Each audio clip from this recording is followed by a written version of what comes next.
Bonjour, une petite vidéo tutoriel cette fois-ci pour essayer de comprendre un petit peu comment se comportent les GIFs sur les différents services du web.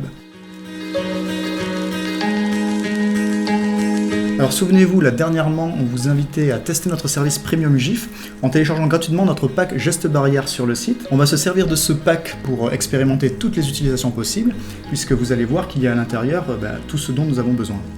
Alors pour commencer, il y a le dossier HD MP4. Le dossier HD MP4, c'est le dossier avec les GIFs en haute définition dedans. Mais ce sont des fichiers vidéo, donc par nature, ils ne vont pas tourner en boucle. Sauf si vous les postez sur votre fil Instagram, Twitter ou LinkedIn.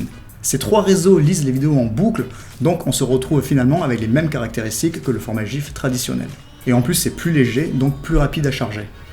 D'ailleurs, Twitter ne permet pas la publication de GIFs qui pèsent plus de 15 mégaoctets, et certains de ces GIFs peuvent dépasser cette taille, comme quoi il est vraiment plus judicieux sur ce réseau-là d'utiliser le format HD MP4. Il est plus qualitatif, plus léger, et il tournera en boucle exactement de la même manière que si c'était un GIF. Dans quel cas, du coup, on va utiliser le format GIF standard qu'on va trouver sur le dossier SDGIF. Le format GIF va être en fait à privilégier sur Facebook, malgré que celui-ci accepte aussi le format vidéo. Mais sur Facebook, il y a la possibilité que vous rencontriez un autre problème, c'est que les spectateurs peuvent mettre le plein écran. Et là, le système change. En plein écran, lorsque la vidéo se termine, Facebook va lancer automatiquement une autre vidéo ou, dans le meilleur des cas, va juste stopper celle-ci. Je pense que c'est un système qui pourrait évoluer à l'avenir, mais en attendant, c'est comme ça que ça se passe. En revanche, Facebook accepte les GIFs qui sont un peu lourds, jusqu'à 25 mégaoctets a priori.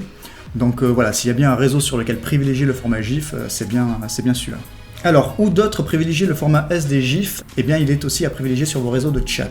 Donc, Messenger, bien entendu, mais je pense aussi au chat de LinkedIn, qui n'accepte pas les vidéos MP4 pour le coup. Et c'est aussi vrai en commentaire, le MP4 n'est pas utilisable, donc là aussi, utilisez le format SDGIF. Et je pense aussi à Discord. Discord, attention, c'est 8 mégaoctets maximum, donc c'est assez short. Enfin, dernier dossier de notre pack, les dossiers transparents GIF. Alors celui-là, il est très orienté du coup Instagram, mais quand je dis Instagram, je ne parle pas des publications, mais je parle des stories. Bien sûr, vous devinerez que contrairement aux démonstrations qu'on vient de faire jusqu'à présent, les stories Instagram, vous n'allez pas glisser-déposer les fichiers dedans.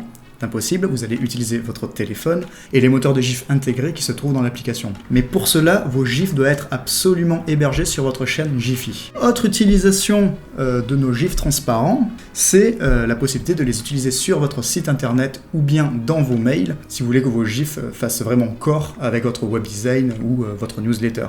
Donc évidemment ça fonctionne pour nos premium GIFs, mais évidemment ça fonctionne pour tous les GIFs en général, pour peu que vous ayez donc les différents formats à votre disposition. Mais c'est pour ça qu'il faut bien comprendre pourquoi on intègre également dans notre pack le format MP4, qui est finalement en haute définition, plus léger, et qui se comporte comme un GIF sur certains réseaux sociaux.